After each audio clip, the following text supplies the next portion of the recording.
मकबूजा इलाके श्रीनगर में G20 इजलास अक़वाम मुत्तहिदा के चार्टर और आलमी कवानीन की खिलाफ वर्जी है। सऊदी अरब नेक्स्ट वीक कश्मीर में होने वाली G20 मीटिंग में पार्टिसिपेट करने जा रहा है। मकबूजा कश्मीर पाकिस्तान और भारत के दरमियान तस्वीहा तलब मसला है। इंतहा पसंद भारतीय वज़ीर आज़म नरेंद्र मोदी हुकूमत 22 से 24 मई मकबूजा इलाके श्रीनगर में G20 इजलास के इनकाद करने जा रही थी। वजह है कि इस्लामिक कंट्रीज G20 की मीटिंग्स में पार्टिसिपेट कर रहे हैं और जो पाकिस्तान का एक बयानिया है, पाकिस्तान की तरफ से जो एक स्टांस है, उसको डिसएग्री करते नजर आ रहे हैं। आप कभी यही माइक लेके कश्मीर चले जाएं और आप कश्मीरियों से ये पूछे कि आप पाकिस्तान के साथ जाना चाहते हैं या आप इंडिया के साथ जाना चाहते हैं या आप आज़ाद रहना चाहते हैं, तो मेरे ख्याल में सिर्फ 5% कश्मीरी ये कहें कि हम पाकिस्तान के साथ जाना चाहते हैं।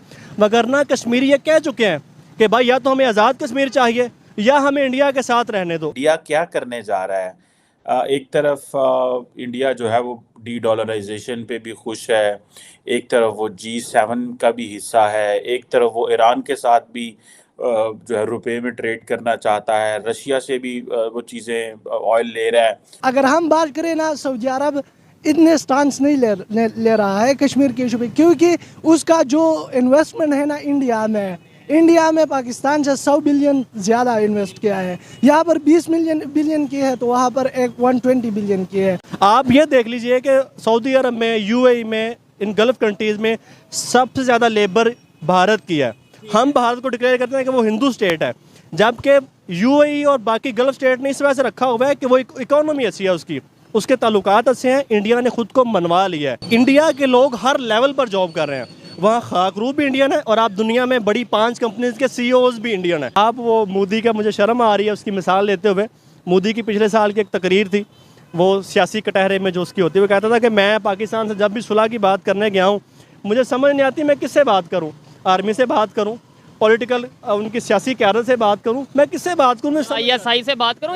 मैंने ये सुना है, उन्होंने डायरेक्टली बोला था कि भारत बहुत से गैर कानूनी हथकंडे आजमा रहा है और इसी सिलसिले की ये कड़ी है G20 इजलास का इनकाद मकबूजा कश्मीर में करवाना। इस वक्त जो G20 का जो सदारत का वो है, वो इंडिया की तरफ जा रहा है, तो इंडिया तो ये नहीं चाहता है कि पाकिस्तान को। और आप अगर देखें तो हमारे जो वो FM था, वो जो क्या नाम, बिलावल जो उधर गया था, उसके साथ क्या हो गया था। इंडिया तो आपको हर फोरम पे वो शर्मिंदा करना चाहता। मकबूजा कश्मीर में ये टूरिज्म का ये फैक्शन रख के, सेगमेंट रख के, तो हिंदुस्तान ये दुनिया को बताना चाहता है कि मकबूजा कश्मीर, जम्मू कश्मीर, ये जो वैली है, ये जो मुतनाज़िया इलाका है, ये हिंदुस्तान का एक हिस्सा है और इसको लाइटली लिया जाए, क्योंकि जिस तरह अगर पूना में या दिल्ली में कोई हो रहा है फंक्शन तो चले जी इसमें भी हो जाए।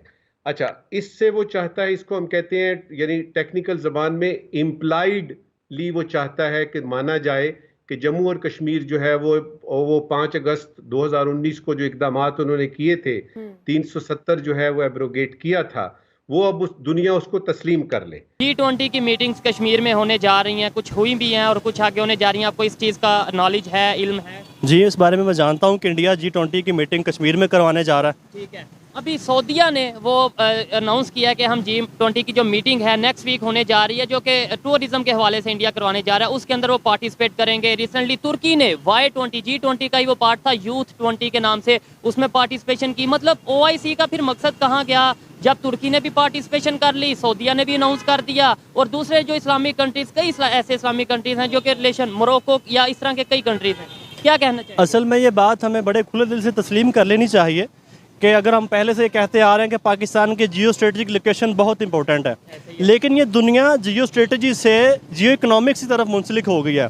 अब दुनिया में आपकी दोस्ती उस मुल्क के साथ होगी या आपके साथ वो मुल्क दोस्ती करेगा अगर आपकी इकोनॉमी अच्छी है, अगर आपकी ट्रेड अच्छी है, अगर आपका ट्रेड बैलेंस अच्छा है, तो आपके साथ दोस्ती की जाएगी। ठीक है, इंडिया जो है, इंडिया तकरीबन 1.5 अरब आबादी की मार्केट है। हमें एतराज़ होता है जी उसके साथ UAE क्यों ताल्लुक़ बनाता है, उसके साथ सऊदी अरेबिया को ताल्लुक़ बनाता है, उसके साथ फ़लाँ मुल्क उसके साथ OIC की ताल्लुक़ बनाती है।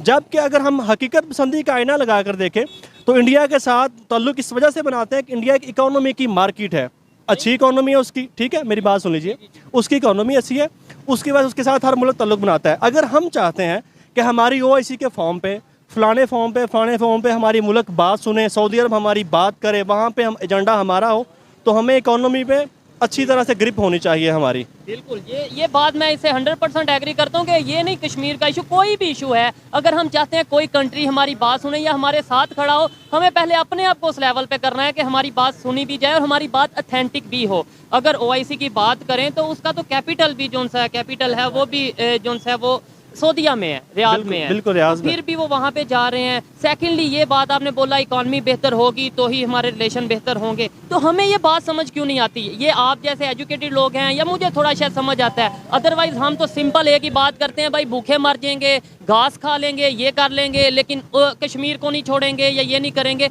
मतलब जज्बाती बात करते हैं इकॉनमी के ऊपर या प्रैक्टिकल बात क्यों नहीं करते हैं? असल में मेरे ख्याल में इसकी सबसे बड़ी वजह अगर आपने देखना है तो आप लिटरेसी रेट देख लें हमारा। अगर हमारा लिटरेसी रेट ही अच्छा नहीं है, हमें चीज़ों का इदराक ही नहीं है, देखें नॉलेज ही नहीं है, हमें पता नहीं कि दुनिया किस तरफ जा रही है। भाई दुनिया बदल गई है। हम बात करते हैं 70 के ज़माने की, ये 1970 नहीं है भाई, ये 2023 है। दुनिया बदल गई है, अब हमें भी बदलना होगा खुद को, जबकि हम उसी ज़माने में फिर रहे हैं। हम वही बातें करते हैं, हम वही डिमांड करते हैं। सऊदी अरब को हमारे से कोई मफाद नहीं है, ये बात हमें मान लेनी चाहिए। हम जब भी सऊदी अरब के पास गए, हम उधार लेने के लिए गए हैं। हमें मफाद है, हमें मतलब है सऊदीया से हो या इवन तुर्की से हो। आप ये देख लीजिए कि सऊदी अरब में, UAE में, इन गल्फ़ कंट्रीज़ में सबसे ज़्यादा लेबर भारत की है।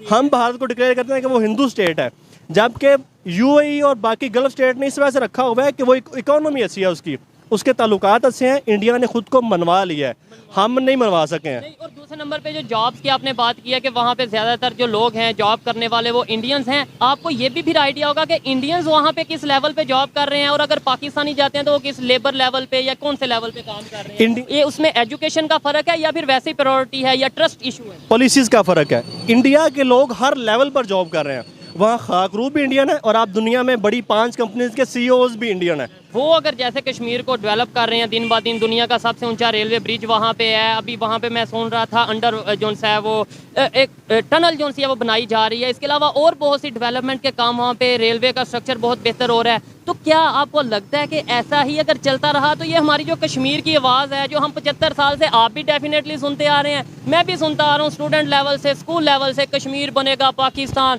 मर जाएंगे लेकिन कश्मीर नहीं देंगे, ये ना हो कि कल को कश्मीरी कह दें भाई आप मर जाओ, हम कश्मीर, हम यहाँ आएंगे ही नहीं। किस कल की बात कर रहे हैं? ये गुजरे हुए कल में हो चुका है, आज भी हो रहा है। आप कभी यही माइक लेके कश्मीर चले जाएं और आप कश्मीरियों से ये पूछे कि आप पाकिस्तान के साथ जाना चाहते हैं या आप इंडिया के साथ जाना चाहते हैं या आप आज़ाद रहना चाहते हैं, तो मेरे ख्याल में सिर्फ 5% कश्मीरी ये कहें कि हम पाकिस्तान के साथ जाना चाहते हैं। वगरना कश्मीरी ये कह चुके हैं कि भाई या तो हमें आज़ाद कश्मीर चाहिए या हमें इंडिया के साथ रहने दो। उनका मुद्दा यही रहा है मेरे भाई कि हमें तब जबर किया जाता है हमारे ऊपर, तब जुल्म किया जाता है जब पाकिस्तान हमारे हक़ में आवाज़ उठाता है। पाकिस्तान इंडिया के साथ अपनी डिप्लोमेसी खेलता है और हमें तंगी का सामना करना पड़ता है। ये बड़ी अफसोस वाली बात है, और ये पहली दफ़ा एक भाई से सुन रहा हूँ कि भाई जब हमने कश्मीरियों के हक़ में आवाज़ उठाई है तब तक उन्हें वो शर्मिंदगी का या नुकसान का या जबर का सामना